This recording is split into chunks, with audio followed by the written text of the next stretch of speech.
मैं doctor Girish Chandra Makkar, surgeon and andrologist, Lucknow practice करता हूँ, मक्कड़ मेडिकल सेंटर हजरतगंज में। टेस्टोस्टेरोन का चलन बहुत ज़्यादा बढ़ता जा रहा है और बिना डॉक्टर की राय से और बहुत सारे अन्य कारणों से जहाँ पे नहीं देना चाहिए उसका दुरुपयोग हो रहा है। तो दुरुपयोग को रोकने के लिए जानना ज़रूरी है कि टेस्टोस्टेरोन कब, क्यों, कैसे देना चाहिए और कब नहीं देना चाहिए। एक बच्चा जब बड़ा होना शुरू होता है तो दाढ़ी मूछ नहीं होती, आवाज़ लड़कियों जैसी होती है, लेकिन जैसे वो 15 साल की उम्र पार करता है उसकी दाढ़ी मूछ बढ़नी शुरू होती है, उसकी आवाज़ बदलती है, उसकी मांसपेशियाँ स्ट्रांग होती हैं, वो बच्चे से मर्द हो जाता है। ये जो चेंज होता है बच्चे के अंदर, इसका मूल कारण टेस्टोस्टेरोन होता है। 15 साल की उम्र तक बच्चे में टेस्टोस्टेरोन नहीं बनता है और फिर शने शने बनना शुरू होता है और धीरे धीरे बढ़ता जाता है। तो कहने का मेरा मतलब हुआ कि जिसके अंदर ये हार्मोन नहीं होगा उसकी मर्दानगी नहीं आएगी। सच बात है। तो बहुत से लोग बिना जांच कराए हुए कि उनकी मर्दानगी क्यों नहीं है, टेस्टोस्टेरोन का सेवन करना शुरू कर देते हैं। फिर उनकी कभी मर्दानगी आती है और कभी नहीं आती है, लेकिन इस्तेमाल लोग करते हैं जो कि गलत है। दूसरी बात क्या है कि एक लड़का बड़ा हो गया, दाढ़ी मूछ भी मतलब भर के आ गई, जवान भी हो गया, काम धंधे पे लग गया और शादी हो गई। जब शादी हो गई तो संतान नहीं हो रही है, जांच कराई तो मालूम पड़ा कि उसके शुक्राणु बहुत कम बन रहे हैं। जब उनके हार्मोन की जांच हुई तो मालूम चला उसके टेस्टोस्टेरोन बहुत कम बन रहे हैं, यानी कि शुरू से कम बन रहे थे।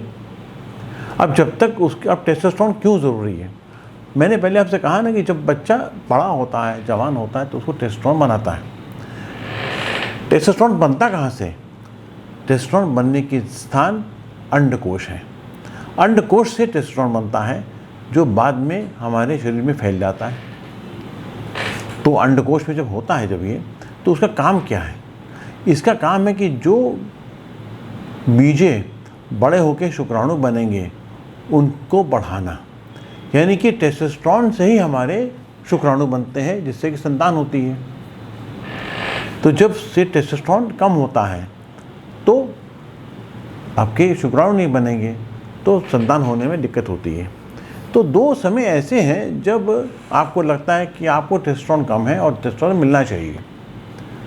दुर्भाग्य की बात क्या है कि जब ऐसे पेशेंट्स भी चले आते हैं कहीं पर भी जहाँ दिखाते हैं अपनी रिपोर्ट कि मेरा तो हार्मोन कम है, मेरा बच्चा नहीं हो रहा है, तो बहुत से लोग सीधे उनको टेस्टोस्टेरोन दे देते हैं। अब होता क्या है कि आपने टेस्टोस्टेरोन लगा दिया, आपके पास एक रिपोर्ट रखी हुई है कि इस मरीज़ के टेस्टोस्टेरोन की मात्रा कम है और आपने दे दिया उसको। अब वो बिगड़ गया, जो शुक्राणु बनने बंद हो गए।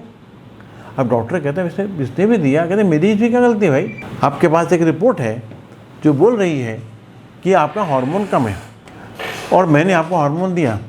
अब आप खुद गौर कीजिए कि आपकी जवानी बढ़ गई, आपकी शारीरिक ताकत बढ़ गई, आपकी मानसिक ताकत बढ़ गई, आपके पति पत्नी का संबंध बढ़ गया, तो टेस्टोस्टेरोन तो आपको फ़ायदा कर रहा है।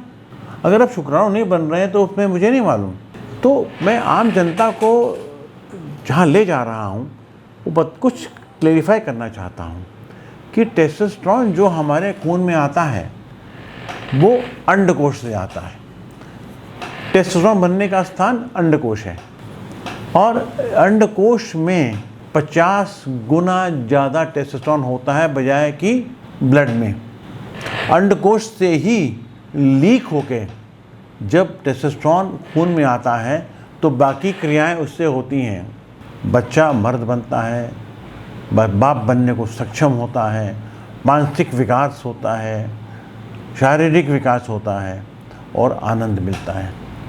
लेकिन अब हमने जो नापा है वो तो खून की वैल्यू नापी है ना कि टेस्टोस्टेरोन, ना कि अंडकोश की। अब हमने खून की वैल्यू में देखा कि कम बन रहा है टेस्टोस्टेरोन।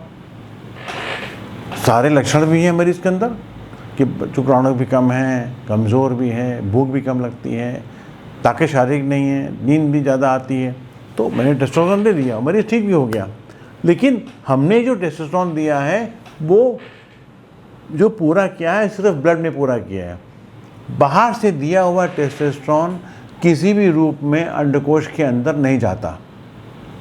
मैं पहले भी बता चुका हूँ कि अंडकोश का जो लेवल होता है खून के लेवल से 50 गुना होता है और रोज़ बनता रहता है।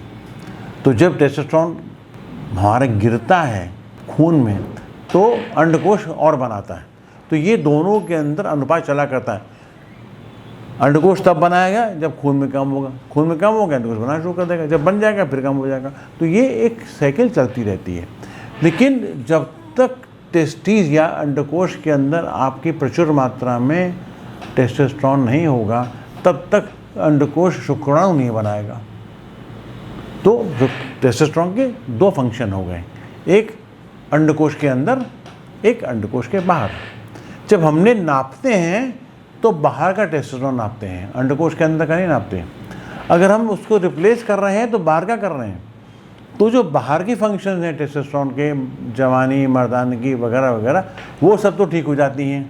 लेकिन अब चूँकि अंडकोश को एक सिग्नल जाता ही नहीं है कि शरीर में कम हुआ है टेस्टोस्टेरोन, तो अंडकोश टेस्टोस्टेरोन बनाना बंद कर देता है या बहुत कम कर देता है। जैसे जैसे वो अपना टेस्टोस्टेरोन की मात्रा कम करता जाएगा वैसे वैसे शुक्राणु कम होते जाएंगे। अब आप हष्ट पुष्ट पुरुष हो गए, खूब दाढ़ी मूछ आ गई, लेकिन आपके संतान नहीं हो सकती। इसलिए इस बात का ख्याल रखना बहुत ज़रूरी है कि जब हम टेस्टोस्टेरोन दें तो हमें किस विधि से देना है। अगर किसी की संतान नहीं है और उसके लक्षण टेस्टोस्टेरोन कम होने के हैं तो हमें वो विधि इस्तेमाल करनी है जिससे कि टेस्टोस्टेरोन खुद अंडकोश के अंदर बने और शुक्राणु भी बने और जवानी भी आए। अगर किसी का परिवार पूरा हो चुका है और उसको सिर्फ शारीरिक स्वास्थ्य चाहिए, ताकत चाहिए, बच्चे नहीं चाहिए, तो उसके लिए साधारण टेस्टोस्टेरोन काफ़ी है। लेकिन अगर मरीज़ बच्चा जवान नहीं हो रहा है, बच्चे में जवानी नहीं आ रही है या जवानी आ गई है और बच्चे संतान नहीं पैदा कर पा रहा है, शुक्राणु कम है, तो कृपया करके उसको टेस्टोस्टेरोन मत दें। जो टेस्टोस्टेरोन आप देने वाले हैं वो टेस्टोस्टेरोन सिर्फ अंडकोश के बाहर काम करेगा, वो बाहर से अंदर नहीं जा सकता है। ये चीज़ समझनी बहुत ज़रूरी है कि अगर आपके पास संतान नहीं है तो कृपया करके उस विधि से टेस्टोस्टेरोन बढ़ाएं, प्राकृतिक विधि से या जो भी डॉक्टर आपको राय देता है, जिससे आपका टेस्टोस्टेरोन अंडकोश का बढ़े। जब अंडकोश का टेस्टोस्टेरोन बढ़ेगा तो अंडकोश के अंदर की क्रिया पूरी होगी और बाहर की पूरी होगी। तो जो ये टेस्टोस्टेरोन का चलन बहुत तेज़ चल पड़ा है, हर जगह हर दुकान पे बिकता है, हर लोग लगा लेते हैं कि हमको जिम में जाना है, हमको मांसपेशियाँ बनानी है, हमको जवान होना है, हमारी मूछें बड़ी होनी चाहिए, हमारी दाढ़ी बड़ी होनी चाहिए, हमको हृष्ट पुष्ट होकर बलवान बनना है। वो टेस्टोस्टेरोन लेना गलत है। आप शरीर को अपना डिमांड दीजिए, आपका शरीर सक्षम है टेस्टोस्टेरोन बनाने की जितना आप चाहते हैं। उसके लिए आपका जीवन शैली ज़्यादा इम्पॉर्टेंट है। आपने क्या खाया, कितनी एक्सरसाइज करी, कितनी नींद पूरी करी, जीवन शैली अच्छी रहेगी आपकी तो जितना आपको ज़रूरत पड़ेगी आपका अंडकोश टेस्टोस्टेरोन बनाएगा। लेकिन अगर आपकी जीवन शैली ही नहीं अच्छी है तो बाहर से देंगे तो आपके जो अंडकोश जो हैं सूख जाएंगे, बच्चे नहीं होंगे, आप मर्द के जवान पहलवान बन जाएंगे लेकिन औलाद पैदा नहीं कर पाएंगे। तो कृपया करके टेस्टोस्टेरोन को अपने शरीर में जाने से पहले समझ लीजिए कि आप क्या लेने जा रहे हो, क्यों लेने जा रहे हो, और किसी अच्छे डॉक्टर से ज़रूर संपर्क कर लें और बताएं उसको कि आपकी संतान है कि नहीं है। मुझे संतान चाहिए है तो मुझे कौन सा इलाज करना है और नहीं चाहिए तो कौन सा इलाज करना है। तो जो दुरुपयोग शुरू हो गया है और जवान बच्चों को इंजेक्शन और दवाइयाँ दी जा रही हैं जिससे कि बहुत से प्रॉब्लम बढ़ती जा रही हैं, तो hormones are getting bad name because they are being used in a wrong fashion. मुझे उम्मीद है कि आप लोग इस बात को समझोगे और भविष्य में कभी भी टेस्टोस्टेरोन की तरफ कोई बात होती है तो आपके कान खड़े हो जाने चाहिए, आप चौकन्ने हो जाइए कि किस टेस्टोस्टेरोन क्यों दे रहे हैं, किस मात्रा में दे रहे हैं, किस लिए दे रहे हैं और कैसे दे रहे हैं, कितना जाएगा अंडकोश के अंदर और कितना जाएगा अंडकोश के बाहर। आपके बच्चे नहीं हैं, आपको टेस्टोस्टेरोन चाहिए तो कृपया उस विधि का इस्तेमाल कीजिए जिससे आपका स्वयं टेस्टोस्टेरोन बनना शुरू हो और आपकी बॉडी स्ट्रांग हो जाए। धन्यवाद बहुत बहुत आपके सुनने का। उम्मीद है आपको याद रहेगा।